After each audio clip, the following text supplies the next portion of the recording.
Hey guys, I thought we would do this quick video to discuss the appointment of Thomas Tuchel as the new England manager. We speculated on this, we pretty much knew on the last episode of K100 Sports, but now everything has got over the line and he has officially been announced as the new manager of England. We actually had a futures play on this on Tuchel as soon as there was some speculation about a possible interview or a possible discussions being held. I jumped on it immediately. I knew that Tuchel would get the job at that point because it was him versus a number of weak English candidates. And if they went down the route of taking an English candidate, then this team would never, ever be in a situation where they could win a World Cup or any other major tournament. So they have made the right choice, but it is a choice that has divided people because you have those people, those so-called patriotic people who are like, the English manager needs to be English. He has to be English. This is completely wrong. We can't be run by a German. Oh, that's fine. You can have that belief, but then you can also suffer through your entire life. You can live and die and never see England win a World Cup. If that's your preference, rather than having a world-class manager who happens to be German, then that's up to you. That's not my choice, but if that's what you want, that's your opinion and you're entitled to it. But to me, that seems like having an incredible Formula One car. A Formula One car that is more than capable of beating every other car. Everything is right. You have everything in place. You have the perfect car. Everything in the car is set up to win. And then you give that car the shittest driver or an inadequate driver or a driver that, whilst he comes from the same country as the car, he really doesn't have a realistic chance of ever winning, of ever sitting in that car and actually winning the race. So that for me would be stupid. And the argument of Thomas Tuchel being German and therefore can't be the England manager is also stupid because it's like putting a moron in an incredible car as the driver. So we want Thomas Tuchel driving this car if we want to win the World Cup. So the USA have done the same thing. Whilst they have no chance of winning their own World Cup, they can make drastic improvements that they haven't made for years by hiring Pochettino. So the USA have made the right choice, and England have certainly made the right choice in this situation. When you factor in the list of candidates, a lot of people would have preferred Pep Guardiola or Jurgen Klopp because they are a little bit more familiar with the English game and they kind of feel like Englishmen. But at the end of the day, they're not. It's another German and it's another Spanish manager. So the other reason why Tuchel divides opinion is because he is seen as a confrontational manager, and he's also seen to have had a couple of failures. So obviously not winning the Bundesliga with Bayern Munich is a failure, although I would ask you people to look at the points tally of Bayer Leverkusen, and they were absolutely ridiculous last season and probably weren't realistically catchable. He caught a team in a freak season, and whilst it was unacceptable that they finished third in the table, you can't really say that it was an automatic that Bayern Munich should win when Leverkusen put up that points tally. But nonetheless, it is seen as a failure. One of the key issues at Bayern Munich was that Tuchel didn't get his number 6.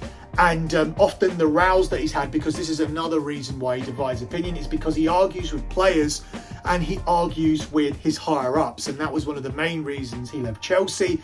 He had arguments at PSG, he had arguments at Borussia Dortmund. But I don't think that's going to be the issue here. I don't think Tuchel's going to be argumentative here. One of the reasons that Tuchel often argues with people is because situations don't get resolved. People are too much under each other's skin. The day-to-day of club management is different to international football. So you're not going to rub players up the wrong way. They're not going to rub you up the wrong way. In addition to that, you're not going to argue with the higher-ups, particularly about signings. And I already alluded to him not getting his number 6 that he wanted at Bayern Munich. And you can't sign players here. You cannot sign players for England. You have who you have. The pool of players isn't going to change unless someone suddenly has a breakthrough or somebody takes himself out of the running by retiring.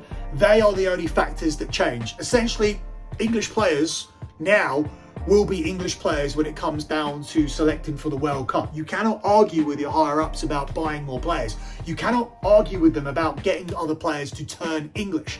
That isn't an issue here. So a lot of the problems that come with Thomas Tuchel are immediately gone when you look at this international manager situation. Now, another argument is that he has no experience in international management. And often what we've seen lately is that managers who succeed in international management have no experience with club management. We've seen Argentina win the World Cup with just an international manager. We've seen Spain do it, and Spain promoted within, and the Spanish manager who won the Euros had no real club experience. So it doesn't always work bringing these big managers in. In addition to that, a foreign manager, so a manager not from the country he's managing, has never won the World Cup. So if Tuchel does it, he will be the first. Circling back round to his failures, it is seen as a failure not to win the Champions League with PSG, although he did get to the final. He's also seen as someone who got sacked from Chelsea, so that may be seen as a failure, although he did win the Champions League. And the style of play that he had at Borussia Dortmund was so revolutionary, I don't think anybody could call that spell a failure. And if it was, he wouldn't have got the PSG job, and he failed at PSG, he wouldn't have got the Chelsea job, and if he failed at Chelsea, he wouldn't have got the Bayern job. And if he was such a failure as a manager, if he really did fail club after club after club, he certainly wouldn't be managing England, which is one of the biggest jobs still in world football. So let's have a look at how Tuchel may end up playing as the England manager. So ultimately, this is the formation that Tuchel favours. This is the formation that he had at Chelsea. It is a 3-4-3 formation. But these players here, and I've got them down for England as Palmer and Phil Foden, they are not wingers. They are actually number 10s. And here, when we look at the other formation, which could potentially be a 4-3-3, these players here in Bellingham and Palmer also will be number 10. So he will always go with two number 10s. In this formation here, which is more similar to what he did at Borussia Dortmund, you'll be relying on the width to come from, in this picture, I have Saka and Foden. I'm not married to this team, I'm not married to this team, but we are going to run through it. The width here will come from the wingers. And in this team, the width here is going to come from fullbacks who are expected to bomb forward. Now, let's start here because I do think this is the most likely way that Tuchel's going to go. So Tuchel is a manager who people try to say that he likes to play this way, he likes to play that way. In Thomas Tuchel, we have one of the most versatile managers in world football. He will be able to change it in-game, which is great because that is the biggest criticism of Gareth Southgate, who absolutely did not know what to do in-game. That is essential in tournament football, to be able to change it up, to be able to make decisions on the spot, to see if something's working or not, to match up correctly against your opponents. Thomas Tuchel has played 4-3-3, he's played 4-2-3-1, he's played 3-5-2, he's played 3-4-2-1, and he's played 4-2-2-2, which was what he played at Paris Saint-Germain to get the superstars in the team.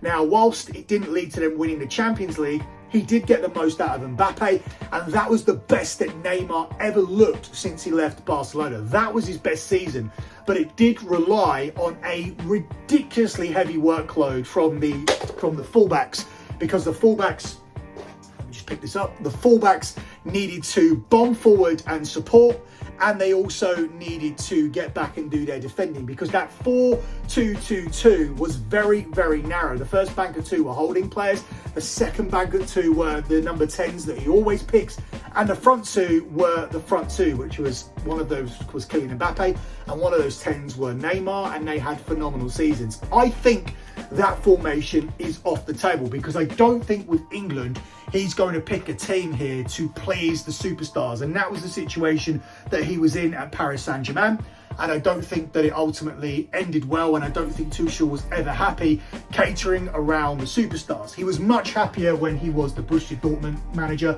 and this is a more Borussia Dortmund-like formation, and this right here, which is what I think he will go with, is what he ended up doing at Chelsea. So if we look at the players here that we've gone with, let's compare him to what he had at Chelsea. In the goalkeeping position, he had Mendy. In this position, obviously, he has Jordan Pickford. If he goes with Pickford, I'm not 100% sure that he will. It wouldn't surprise me if he goes with Nick Pope. But for the sake of this, we've gone with Pickford. I've gone for Kyle Walker as the right centre-back. Again, I'm not sure about that. Is Kyle Walker's time done? Is Thomas Tuchel a manager who wants to pick players out of position when we can easily move Gay over here to the right centre-back position? John Stones, I think, is an absolute shoo-in. And on the left-hand side, you could go with a ball-playing centre-back in Levi Caldwell. I think he will go with Caldwell on the left. And I think Gay will go here. And I do think it will be the end of Kyle Walker being a starter at the international level. Here you have Declan Rice providing the protection. This was the protection here that was provided by N'Golo Kante. Incidentally, the centre-backs for Tuchel were Azpilicueta, Silva, and Antonio Rudiger here. So that was his back three here. As I said, we've gone with Walker, Stones and Gay in this picture, but don't be surprised if it's Gay, Stones and Caldwell.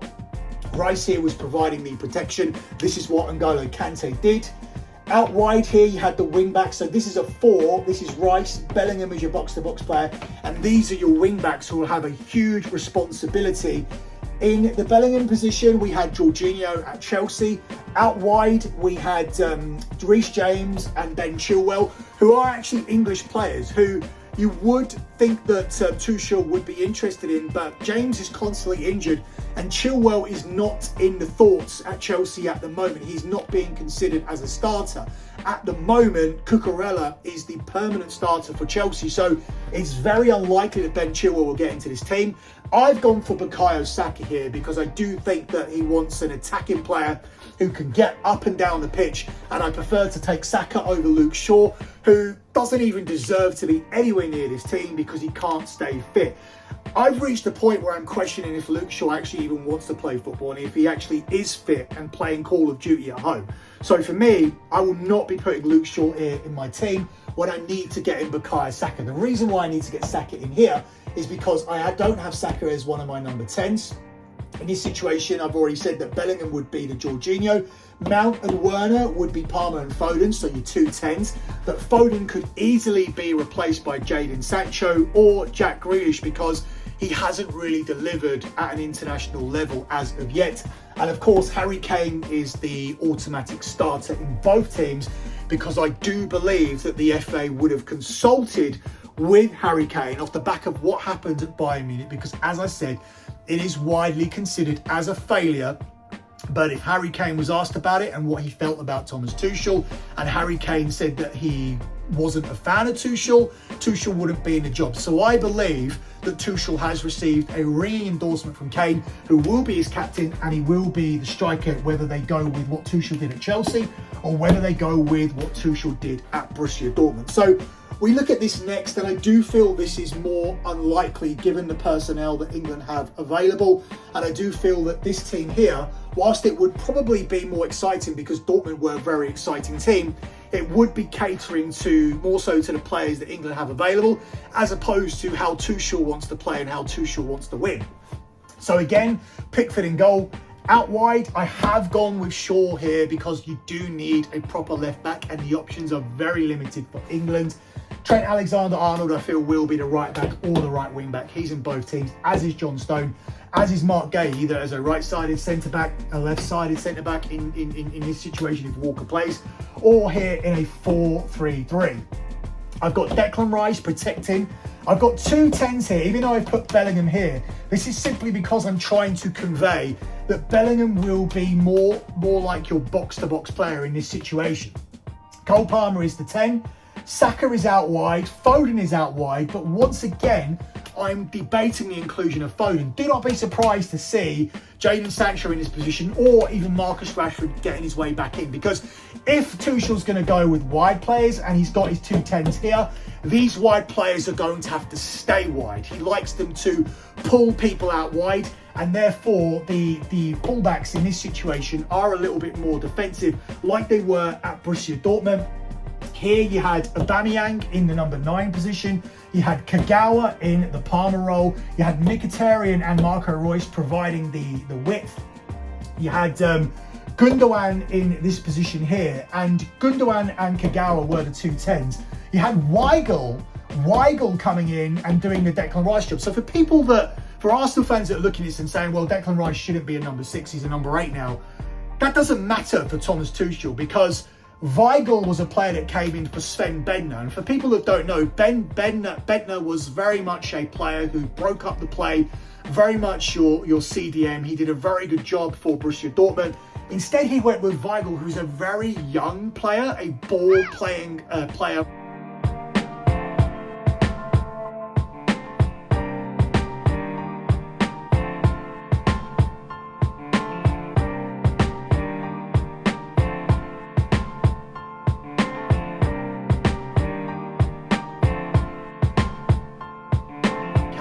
And Weigl was the choice for Tuchel. He liked Weigl, he liked what he did on the ball, he felt he gave him enough defensively, and instead we went with a ball-playing midfielder, which is the same thing I see in this situation here for Declan Rice.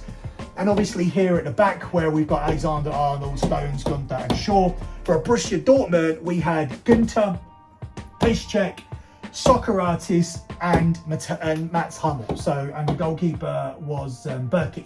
So that could be what he ends up doing. But I do feel that Phil Foden will not be put in this situation. I put him in because it's difficult to leave Foden out.